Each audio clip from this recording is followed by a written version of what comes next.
Espírito se foi. Mateus 27.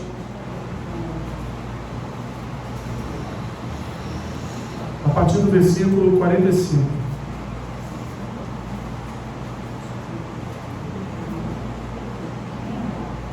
Mateus 27, 45.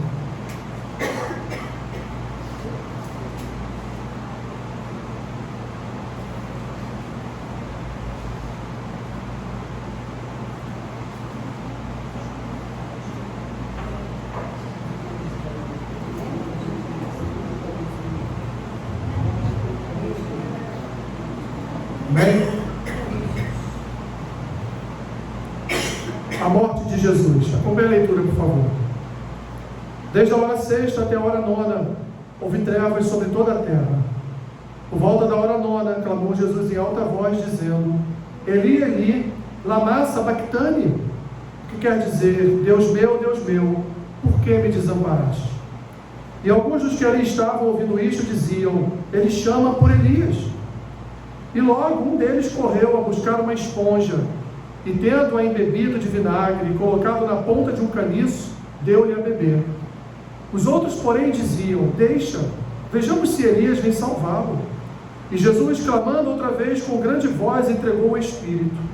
Eis que o véu do santuário se rasgou em duas partes, de alto a baixo.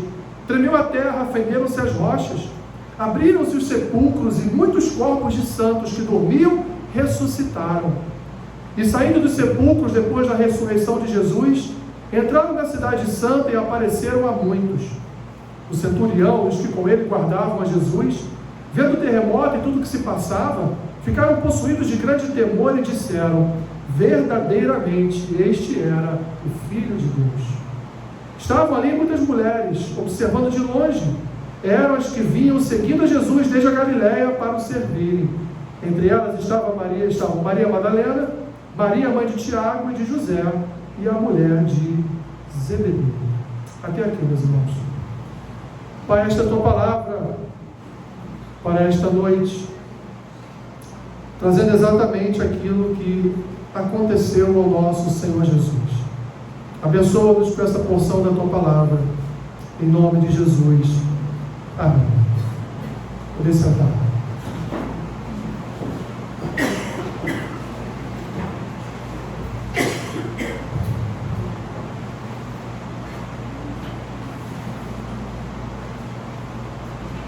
Meus irmãos, estava tudo pronto para o sacrifício.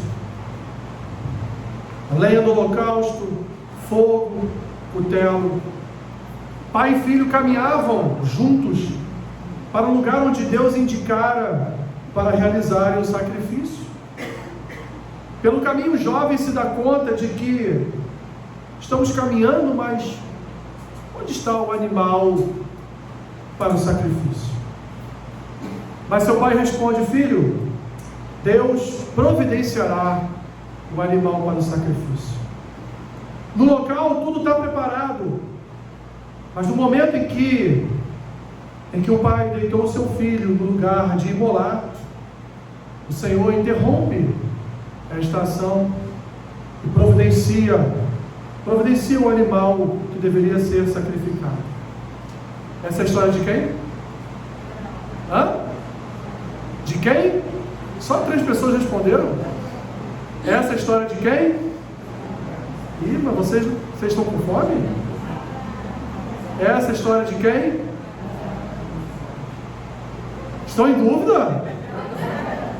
Agora entendi porque vocês não estão respondendo alto. É Abraão mesmo, a história dele.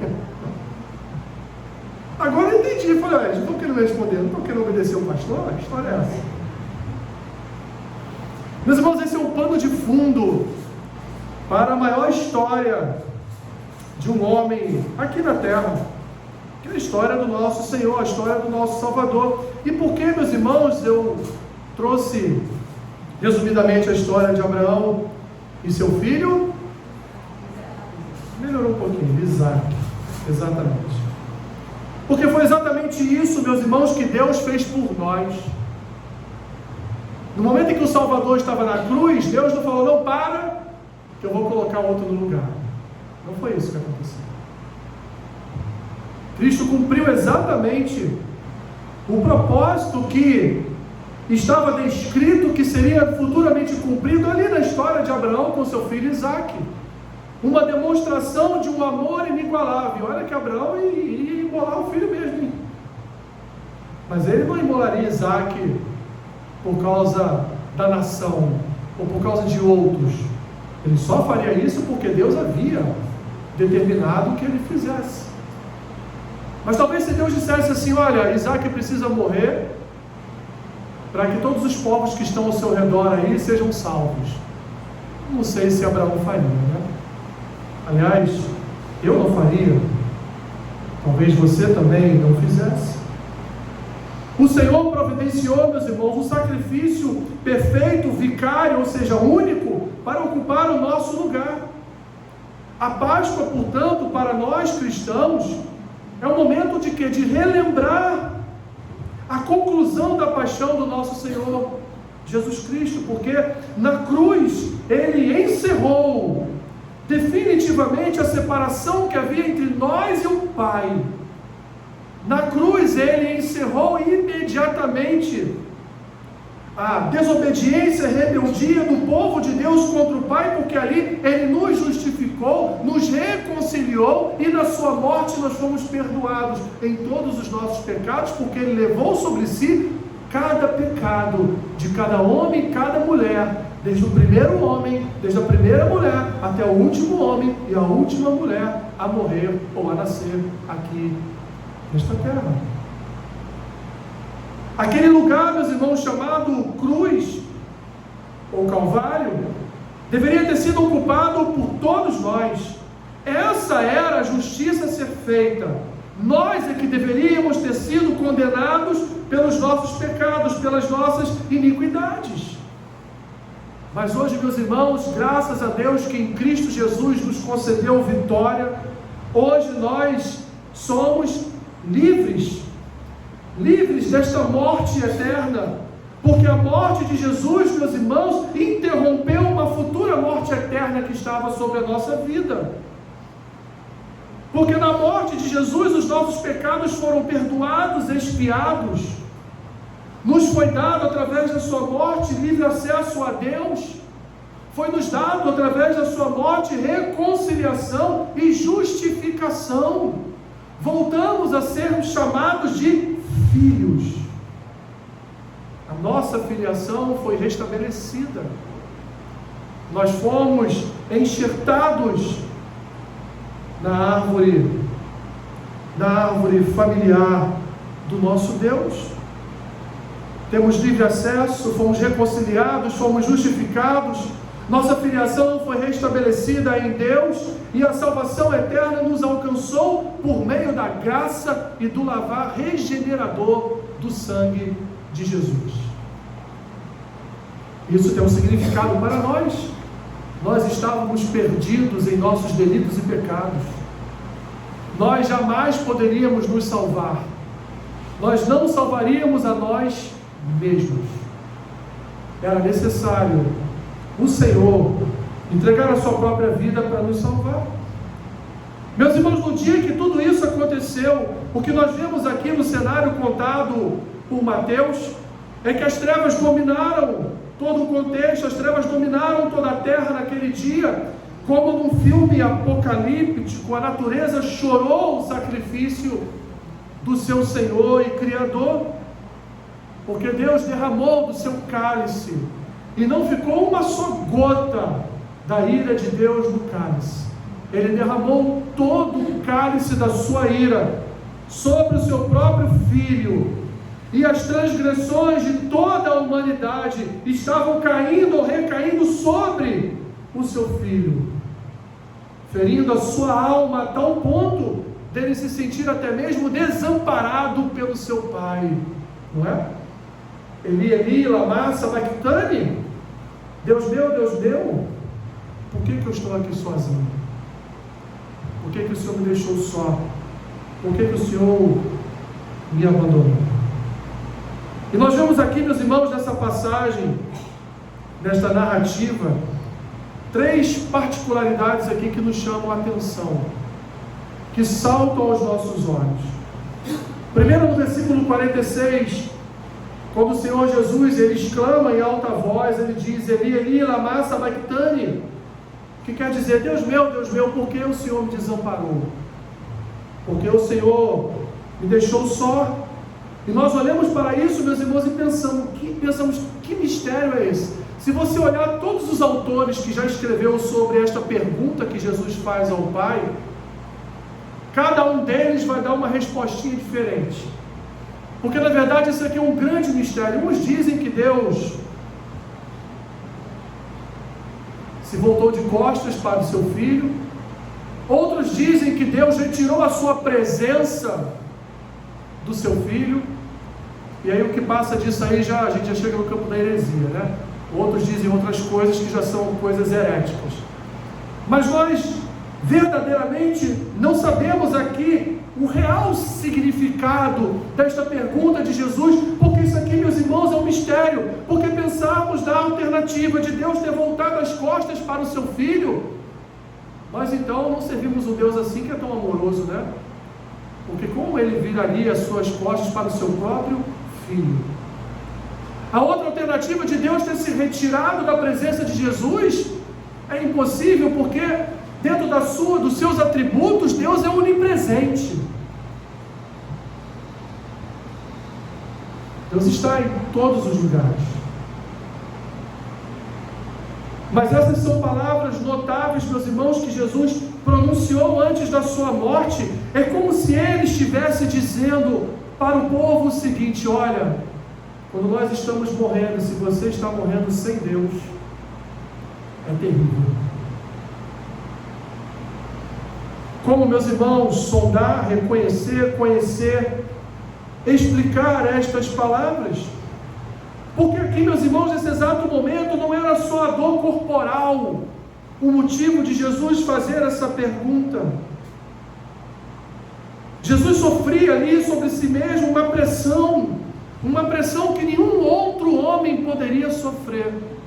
Ele estava levando sobre si mesmo o quê? A carga dos pecados de toda a humanidade. As iniquidades de cada homem, de cada mulher que nasceu. Eu ia falar, nasceu nessa terra, né? Só podia ser aqui, ele vai nascer em qual outro lugar? Ele estava levando sobre si a malignidade, os pecados, a iniquidade, aquilo que você queira chamar, que representa o mal sobre a sua própria vida. Satanás e seus demônios estavam ali em torno da cruz. Isso sou eu que estou dizendo, a Escritura não diz, mas é evidente que estava acontecendo isso ali naquele momento. Satanás estava achando que estava se saindo vitorioso. Estou matando Jesus. Usei Judas, usei a igreja da época, que era o Sinédrio, usei todo o povo para escolher e matar Deus. Jesus foi feito, meus irmãos, verdadeira e literalmente o nosso substituto. Ele foi feito pecado e maldição por nós. Suportou sobre si mesmo toda a ira de Deus contra os pecados do mundo. E Isaías 53:10 diz que ao Senhor agradou moê-lo, fazendo-o enfermar naquele madeiro. Ou seja, que carga pesada, meus irmãos. E esse clamor só prova o quanto o nosso Senhor sofreu por nossa causa. E o pior disso tudo é que hoje a gente tem preguiça de vir à igreja, não é? A gente tem preguiça de orar, tem preguiça de ler as Escrituras, tem preguiça até de dar um like lá no Café com Bíblia, no Caminhando pelas Escrituras. É só, dar um pontinho lá no dedinho. Até isso a gente tem. Não é verdade? Se está muito calor, é porque está muito calor. Se está chovendo muito, é porque está chovendo muito. Esse final de semana não é o pastor que vai estar lá. Não, vou deixar para ir quando o pastor está. Quantas vezes eu já vi isso? não vou nessa reunião de oração porque não vou participar da reunião de mulheres porque sempre tem um porquê. E o único porquê de Jesus foi: Pai, o Senhor me desamparou. Eu estou sofrendo e vou sofrer como nenhum outro homem jamais sofrerá. Estou aqui entregando a minha vida pelos pecados da humanidade. Mas não só isso, meus irmãos, quão profunda significação está contida nas palavras que descrevem os últimos momentos do nosso Senhor. No versículo 50, Jesus, clamando outra vez com grande voz, entregou seu Espírito. Mateus narra esse entregou o seu Espírito de uma forma tão simplória, de uma forma, meus irmãos, tão comum. Percebam que não houve aqui nenhum tipo de malabarismo, não houve aqui da parte de Jesus nenhuma gritaria, nenhuma choradeira, não houve da parte do nosso Senhor até mesmo aqui, um suspiro final. Ele só entregou o seu Espírito ao Pai e partiu. Todos que estavam em volta da cruz viram aquilo que acontecia a todos os homens que morriam à morte de cruz. Depois de algumas horas, e Jesus sofreu por 6 horas, depois de algumas horas, aqueles homens não suportam mais todo o peso do seu corpo naquele madeiro, e então eles morrem de sede, morrem de fome, morrem das feridas que foram feitas antes em seus corpos, são atacados por abutres, por urubus, por corvos, são atacados por aves, e ali então eles morrem, ali então eles partem. E Jesus foi a mesma coisa. Aconteceu a mesma coisa com o Senhor. Aqueles homens que estavam ali embaixo viram o Senhor morrer, agonizar, sofrer da mesma forma que todos os homens sofriam. Quer humilhação maior para Deus morrer naturalmente como qualquer outro homem morreria?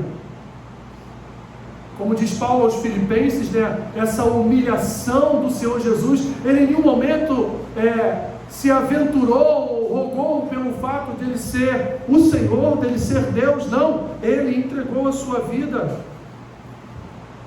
Desconheciam, meus irmãos, aqueles homens que estavam ali desconheciam os interesses eternos da morte do nosso Senhor. A morte de Cristo, meus irmãos, saldou completamente a dívida impagável que nós tínhamos com Deus. A morte de Jesus, meus irmãos, abriu a porta da vida eterna para cada crente. A sua morte satisfez as justas reivindicações da santa lei de Deus. Para que Deus fosse justo e justificador do ímpio, o seu Filho precisou morrer em nosso lugar. Ele foi um exemplo de autossacrifício, uma completa expiação e propiciação pelos pecados da humanidade. Ele alterou, meus irmãos, a condição e as possibilidades futuras de todos. Pois onde estávamos nós, enquanto não éramos alcançados pela graça de Deus? Ele mudou a nossa condição, Ele mudou a nossa sorte, Ele mudou a nossa vida.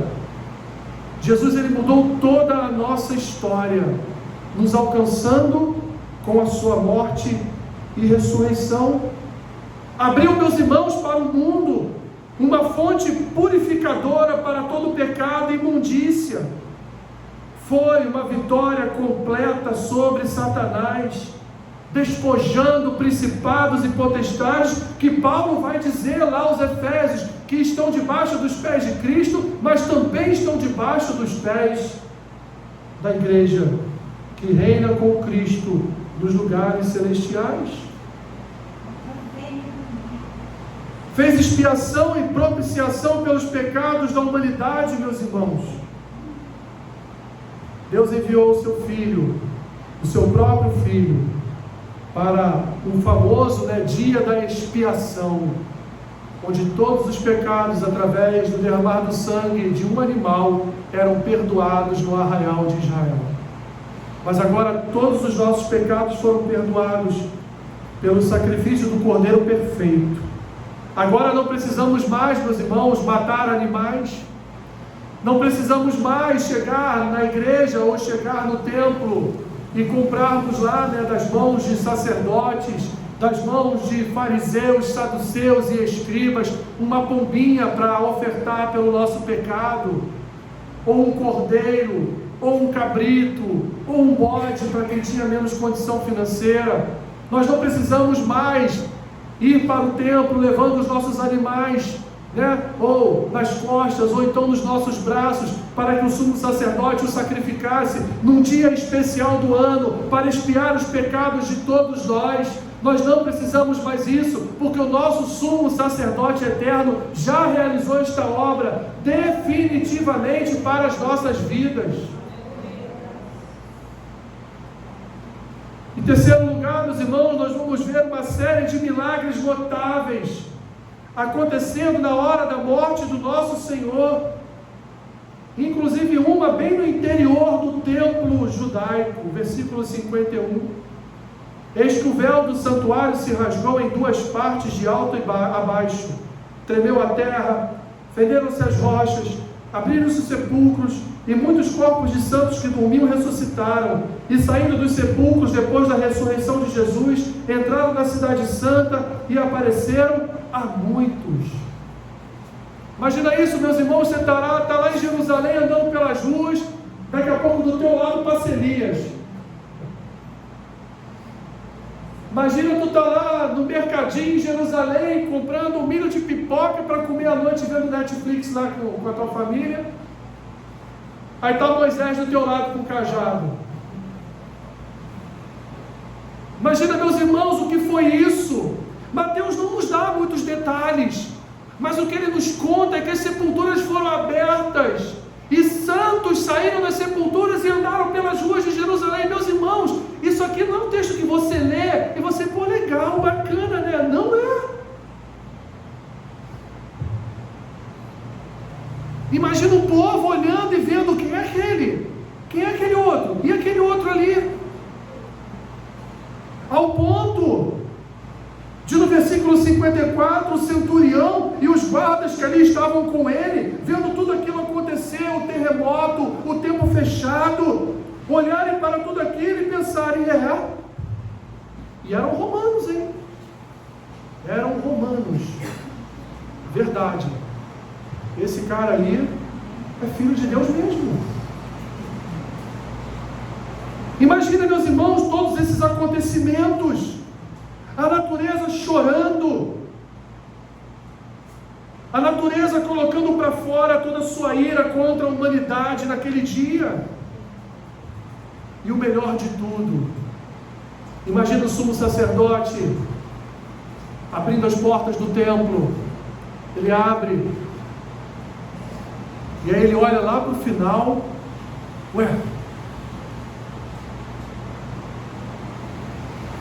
fulano, imagina, vai entrar aqui e ver toda essa parede rasgada, né? O que houve? Fulano, quem rasgou a santa cortina que dividia o lugar santo do Santíssimo? Ninguém pode entrar ali, só o sumo sacerdote.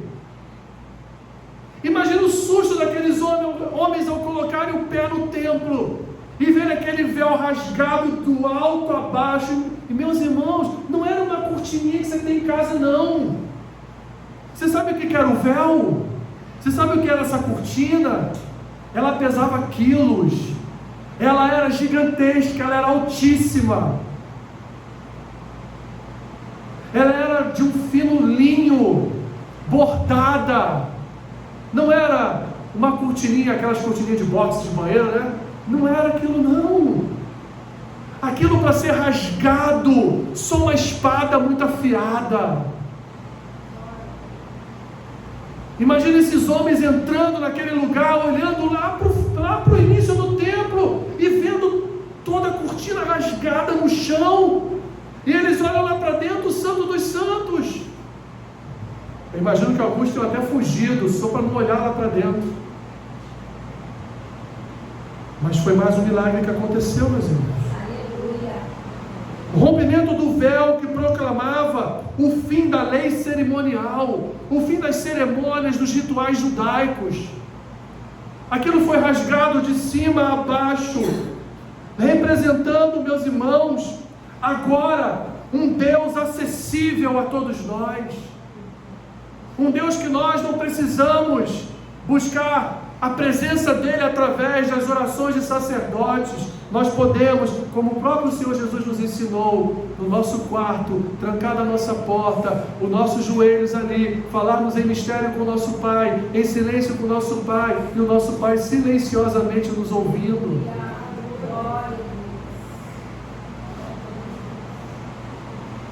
Era o sinal, meus irmãos, de que a antiga dispensação de sacrifícios e ordenanças já não eram mais necessárias.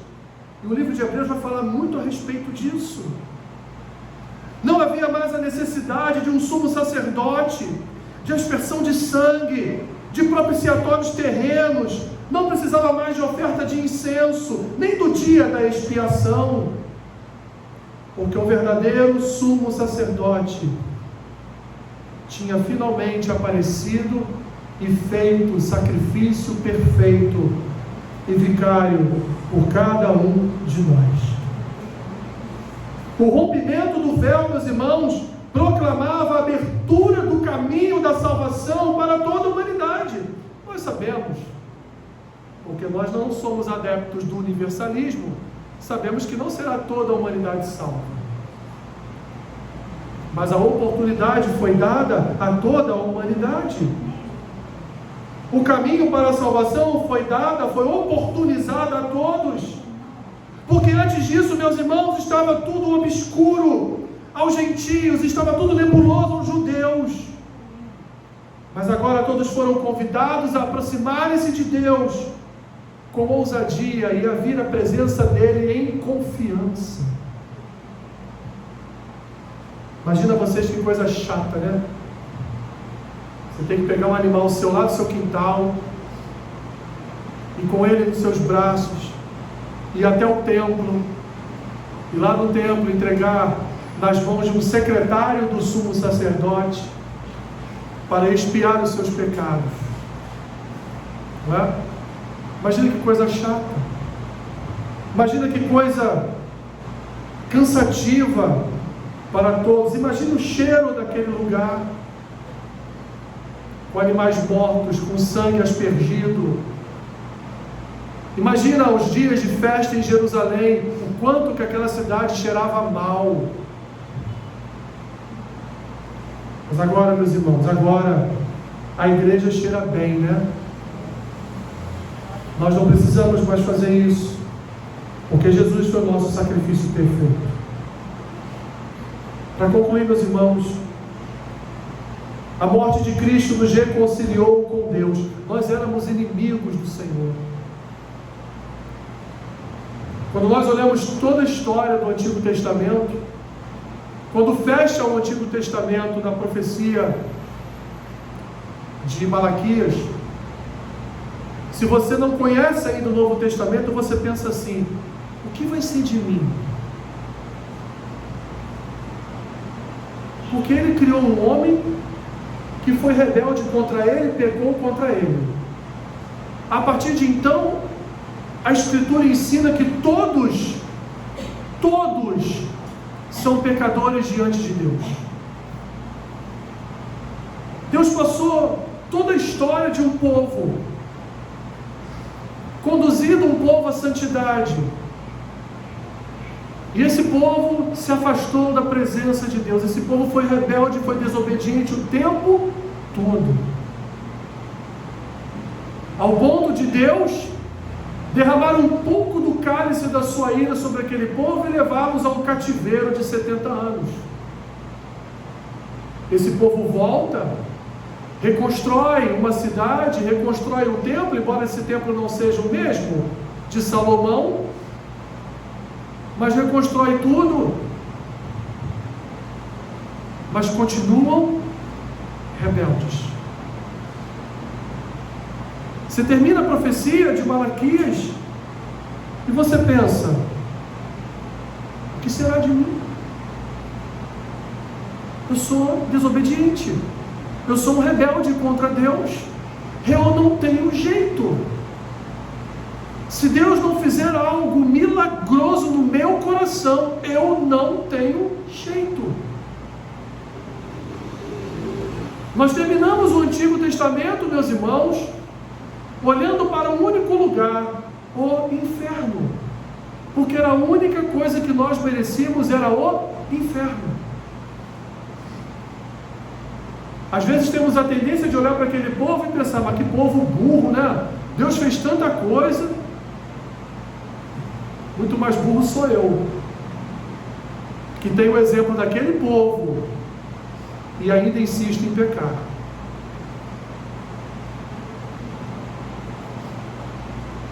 Mas aí então a gente passa a conhecer o Novo Testamento, e o Novo Testamento já abre no Evangelho de Mateus ele dizendo: o nome dele é Jesus, porque ele veio para salvar o seu povo dos seus pecados. Aí você lê isso no início do Evangelho de Mateus e diz: entendi. Deus desceu, porque eu não conseguia fazer nada para a minha salvação, mas Ele desceu porque Ele vai fazer por mim.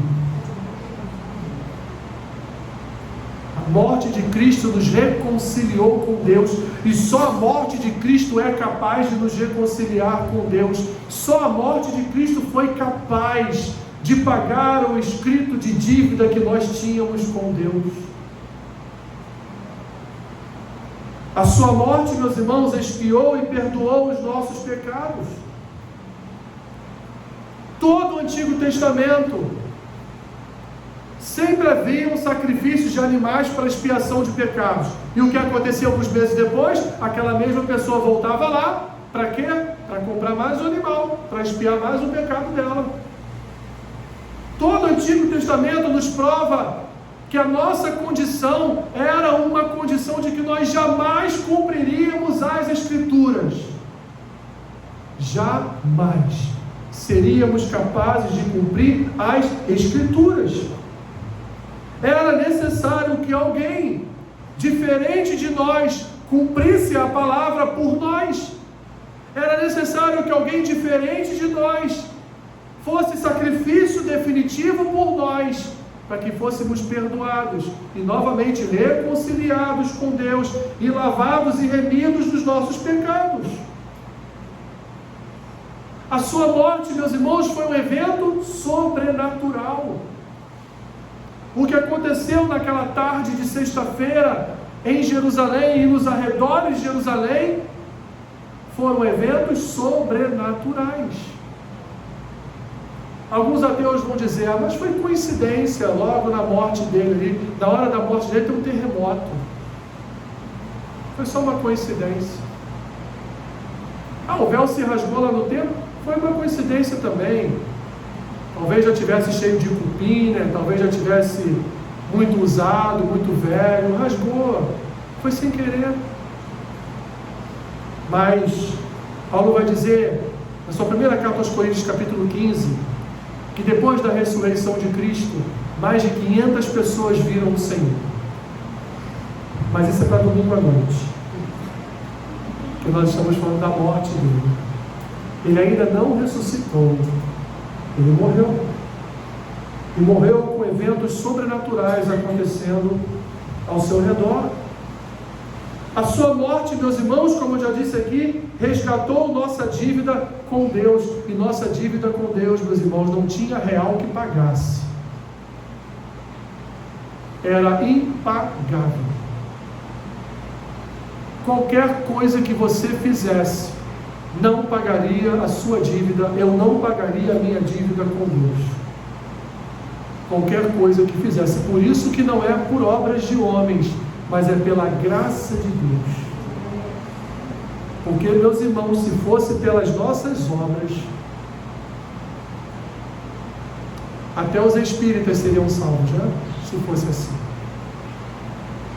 Mas não é pelas obras. A sua morte, meus irmãos, foi um substitutivo da nossa morte. Imagine vocês, para terminar, imagina que nós fomos condenados. Já estávamos condenados à morte. Estávamos só dentro de uma cadeia, aguardando o dia para morrermos. E aí do nada você ouve lá fora um burburinho. E do nada um guarda chega na sua cela, põe a chave na porta, abre a porta e diz: sai. O juiz mudou a sentença. Você agora é inocente. E você, sabendo que é culpado, você pergunta àquele guarda: como assim? Eu sou culpado, eu mereço morrer. E o guarda diz: não mais, porque outro decidiu ocupar o seu lugar, porque outro se autoproclamou pior do que você, e ele não é. Eu sei que ele não é, porque outro resolveu assumir e substituir cada um de vocês que estão em cada uma dessas celas aqui, esperando a morte chegar. E você sai, e quem passa do seu lado para ir para a cela onde você estava? O Senhor Jesus. Foi exatamente isso que aconteceu com cada um de nós, meus irmãos. O julgamento teve uma alteração. A sentença que nos condenava agora nos absolvia. Mas não nos absolvia porque nós éramos inocentes, mas nos absolvia porque, por causa de outra vida, nós fomos feitos inocentes. A culpa que recaiu sobre a vida de Cristo nos tornou inocentes. E antes a sentença de morte que estava sobre a nossa vida se transformou numa sentença de vida eterna e paz com Deus. Por isso, meus irmãos, que o Evangelho, ele é um escândalo, não para nós, é um escândalo para o mundo, porque em nenhuma outra religião o seu Deus desce do céu, ocupa o nosso lugar da culpa e morre uma morte que deveria ser nossa. Nenhum. Até porque não existe outros deuses. Só o nosso Senhor é que foi capaz de fazer isso.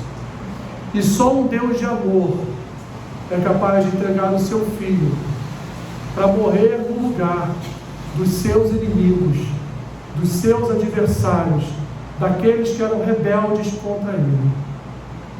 Só o nosso Deus, que prova do seu amor para nós, como diz João na sua primeira epístola, ao ponto de entregar o seu Filho para morrer em nosso lugar. Meus irmãos, nós não temos nada do que reclamar. Nada. Absolutamente nada do que reclamar. Porque nós fomos encontrados sujos, maltrapilhos, perdidos, iníquos, mas nós fomos encontrados pela obra de Cristo no Calvário, e ali nele, através dele, nós fomos lavados, remidos, purificados, e nos foram colocadas vestes novas, brancas como a neve. Por nossa causa? Não.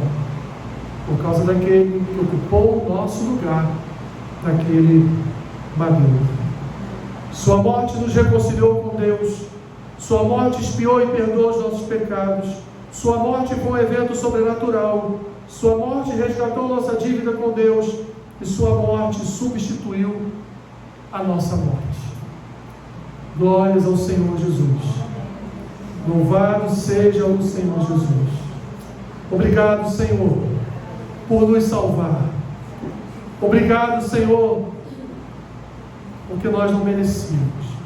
Como nós cantamos aqui hoje, merecida vida, de graça nós recebemos, porque foi através da tua cruz que nós fomos salvos e libertos da nossa condição pecaminosa. Fomos salvos e libertos do tremedal de lama em que nos encontrávamos. Obrigado, Senhor. Obrigado porque o Senhor nos trouxe vida e recebemos essa vida de graça, porque o Senhor pagou o preço. Obrigado, Senhor, por nos libertar das mãos de Satanás e do seu reino. Obrigado, Senhor, por nos libertar, Pai, até mesmo das nossas próprias concupiscências e vontades. Obrigado, Senhor, por tua obra de salvação. Obrigado por tua obra regeneradora, por tua obra que nos converteu, mudou a nossa vida e a nossa história. Obrigado, Senhor, por tua santa igreja. Obrigado pelos santos que se reúnem domingo após domingo para louvar e agradecer o teu nome. Obrigado, Senhor. Obrigado por esse mistério que é a graça, que nos salvou, nos redimiu, nos limpou de todo o mal. Assim oramos agradecidos ao Senhor por tudo. Em nome de Jesus. Em nome de Jesus.